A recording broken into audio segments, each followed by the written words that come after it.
Hi there, my name's Ron Rogers, and I'm going to talk about something that is very dangerous, very insidious, and you hope you never encounter it, but flying internationally, this is something you have to be aware of. And I had occurrences where this was an issue when I was a 777 captain flying internationally, and that has to do with volcanic ash.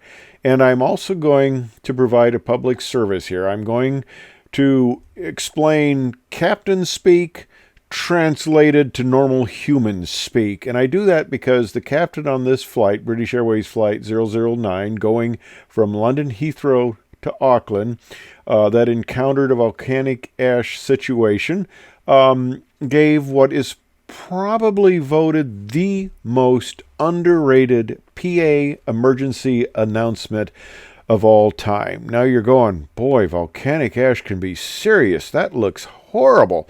No, I'm sorry. That was just kind of a neat looking wreck there that I decided to use. This is what the aircraft really looked like. Okay, see a nice British Airways airplane. Now, here's what the guys were doing.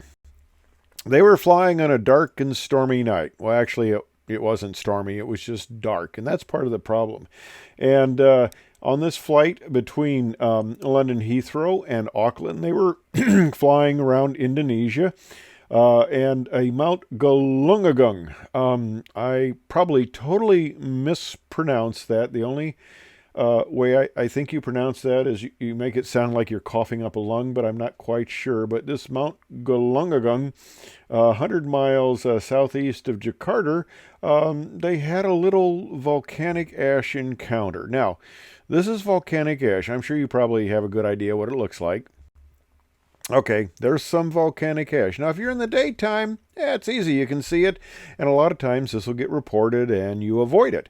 But first of all, okay, this picture, if the mountains are that high in the windscreen, you got a problem with your flying. You're way too low, okay, especially if you're just flying on an Atlantic track. Okay, here's another picture. If you can see lava, yeah, you're too close. Volcanic ash, not good. This stuff can really be nasty. But let me tell you about this crew now.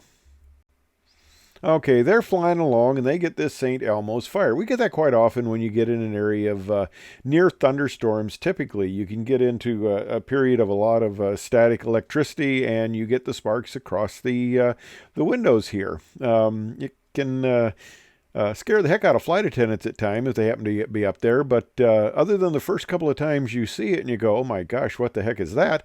You get kind of used to it. It tells you may be getting a little too close to some convective activity and you might want to give it some berth. But normally it's not too much of an issue. But in their case, I turned on the radar because it usually indicates some convective activity and they didn't see a thing. There's nothing on the radar, but they're getting the St. Elmo's fire. Well, that's one kind of the indications that you got a problem. They were getting this at 2040 for you civilian people. That's 8:40 in the evening Jakarta time. They kind of noticed that little issue, and what they did, they decided to switch on the engine anti-ice. Now, what that does is, they're not. It's not really like you're concerned about icing, but it puts the igniters on continuous. So they're sitting there going zap, zap, zap. So if you got any problem with the engines, any sort of disruption that you encounter, hopefully you'll get a very quick restart before the engine rolls back. But they were getting some smoke in the cabin, and first they thought it was a bunch of these, probably various people lighting up and smoking there, but then it started to smell like sulfur. So unless I guess you're smoking Camels, it won't smell like sulfur. So they got kind of concerned about that. And then they had some passengers who were seeing kind of a bluish glow out the front of the engines. That's caused by the static charge that exists with this volcanic ash. Now, things kind of got out of hand after that. Let's put it that way. Okay, volcanic ash can be super nasty, and they were having Rolls-Royce RB211 engines, and they began surging, and they flamed out. And number 4 was the first engine to flame out. And okay, well, you get that every once in a while, especially when you got 4 engines. You can have failures. Boeing did a chart that they said, hey, a 4-engine aircraft was more likely to have an engine failure than a 3-engine aircraft. Get my fingers here right, which is twice as likely to have an engine failure as a 2-engine aircraft. And so I said to the Boeing rep, I said, well, heck, let's make a 1-engine aircraft and it will have an even less chance of flame out. And if you want to really be safe, make a no-engine aircraft. It won't ever leave the ground. Totally safe. And yeah, he didn't think that was funny. But anyway, okay, they lost number 4. Well, they go through the shutdown procedures that, something's wrong with the engine. Usually if you lose an engine from a steady state condition, it's got a problem. And you're not going to be too excited about trying to restart it because that may cause you a little more trouble than it will solve. And you got 3 others, so you're in good shape. But less than a minute later, the number 2 engine surged and flamed out. And then the number 1 engine flamed out. And then number 3 engine flamed out. And then the flight engineer made one of these really good proclamations, which is always, that's why it's good to have flight engineer. This is 747-200, so they had 3 people on board there. And he says, I don't believe it. All 4 engines have failed. Well, yeah, that will definitely get your attention, I'll tell you. I have not flown a 747. My son has. The most engines I ever had was 3 on a DC-10. Most of the time I worked just with 2 engines. But okay, we're talking about this 747. Now it's got a glide ratio about 15-1. So they're sitting there thinking, okay, the engines are gone. Where can we go? Well, they did some quick calculations, and that's pretty impressive. They figured they could glide for about 23 minutes, cover 91 miles. They were at 37,000 feet, and they were going to try to make Jakarta, which was the nearest airport. But the problem was well, first of all, they called, declared an emergency, all that good stuff. And anytime you fly out of your home area, there can always be a language problem. And the air traffic control people thought they said they had lost all 4. Well, the air traffic control people thought they had lost number 4. And they had another aircraft relay that go, no, they've lost all 4. And the problem was they had some high mountains going into Jakarta, and they needed 11,500 feet to get above that. So, hey, if we're not going to make that, we're going to have to go out to the water and ditch. And this would be the first ever, if it occurred, ditching of a 747. Well, part of the thing is, they're at 37,000 feet. They've lost all 4 engines. They're going down. Now, there's an engine relight envelope, and it's based typically on airspeed and altitude. And I had a test mission where I was flaming out one of the engines on my T-38, and they said you couldn't start them above 26,000 feet. So and this was very high altitude. We were simulating, it was chasing a C-5. I'm digressing here. It was chasing a C-5, trying to simulate low speed or heavyweight refueling, and they're doing this by flying slow because flying a C-5 slow at about 200 knots was the equivalent of flying one very heavy at normal refueling speed. So I'm up there with my T-38 at it's like 37,000 feet or so. I'm 0.2 Mach out of the engine envelope, and you have to be real careful, and I flamed out. We had one engine on the airplane that was touchy. I flamed it out. So I'm doing a split S going down. I'm holding the start button, and it just did not restart until we hit 26,000 feet. It was like there is a switch in the altimeter, because going through 26,000 feet, it lit off. So I got it lit off, and I pull back up, and of course the C-5 crew thought I had an emergency and the whole test was off, and they go, no, I'll light it, be back. It's out of the envelope. It's not supposed to work anyway. And of course, I was still a little ham-fisted, and I flamed it out a second time, went back, got it restarted, came back up. But okay, I digress.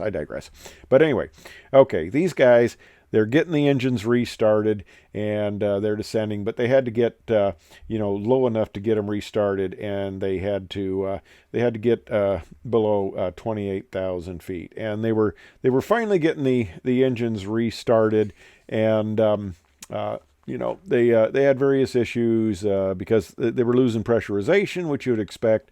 They got the oxygen mask deployed in the cabin at around 13,500 feet.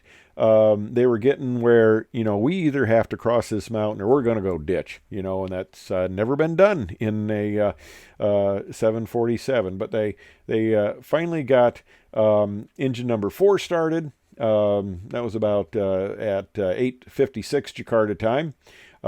That got them so they could reduce the rate of descent. Then they got engine 3 started. Okay, hey, this is looking up. And shortly after that, they got 1 and 2 restarted. But they had a problem with one of the engines. But okay, now what's pretty amazing is they were able to get these engines restarted because volcanic ash is really bad stuff. This is something you just don't want. It comes in here and it can coat parts of the engine. It can do all sorts of stuff here. I have a little diagram here. Okay. It does nice. It comes in the compressor. That's not too bad, but it can start to clog air filters, which you extract to get air into the cabin.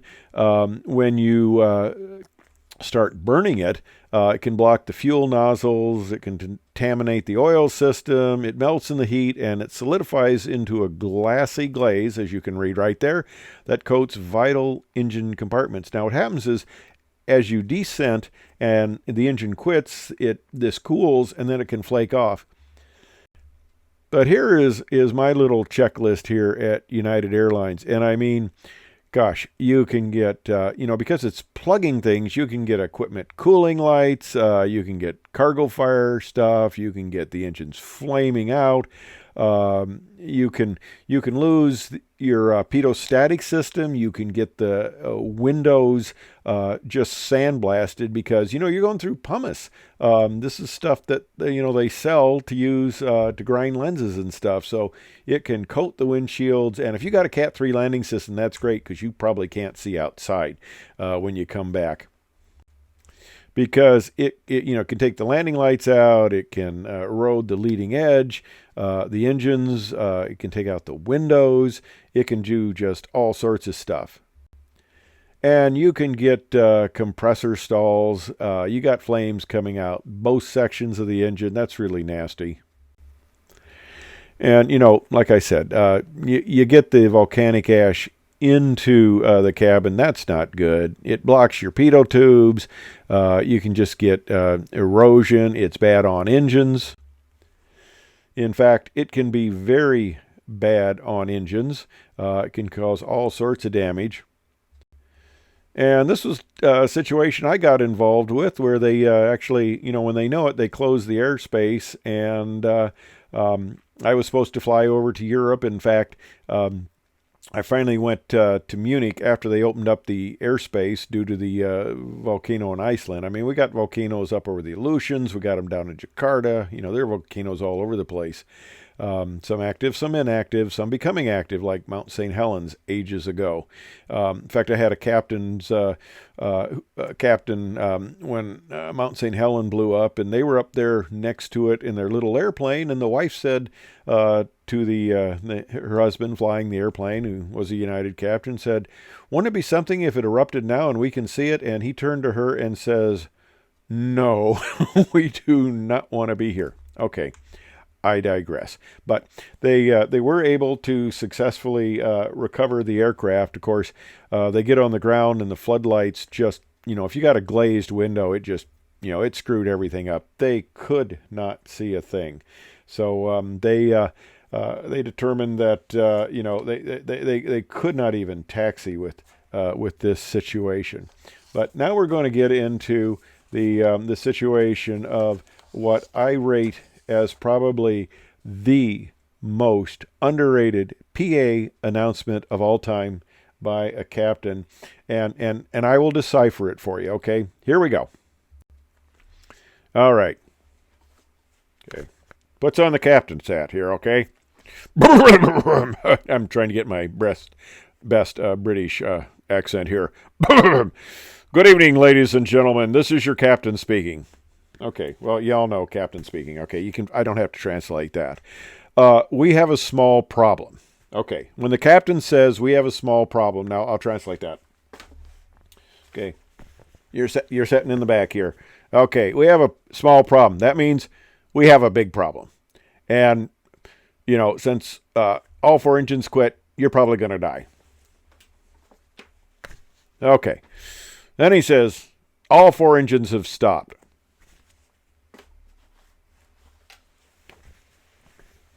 Oh my God. All 4 engines have stopped. Well, how many engines do we have? 4. They've all stopped. We're probably going to die. So, we're all doing our damnedest to get them going again. Yeah, you better believe it. They're rushing like hell. They're up there. They're trying to figure out what's going on. It's even amazing that he took the time to make a PA announcement. And then he says, I trust you are not in too much distress.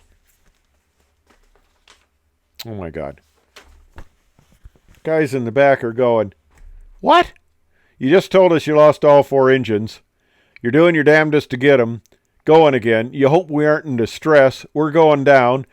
And we're probably going to die. And you trust we're not in too much distress? Oh my God. Okay. Well, the captain won a few awards. He won the Queen's Commendation for valuable service. Yeah, he avoided ditching a 747 out in the Pacific. So that's pretty commendable service, I'll tell you. And they also got medals from the British Airline Pilots Association. And one thing they probably did not anticipate, the flight entered the Guinness Book of Records as the longest glide in a non-purpose-built aircraft. So I guess a 747 was not built to be a glider. Who knew? Who knew? They shared this award, though, with Air Canada Flight 143 and Air Transit Flight 236. So that is the tale of British Airways 009.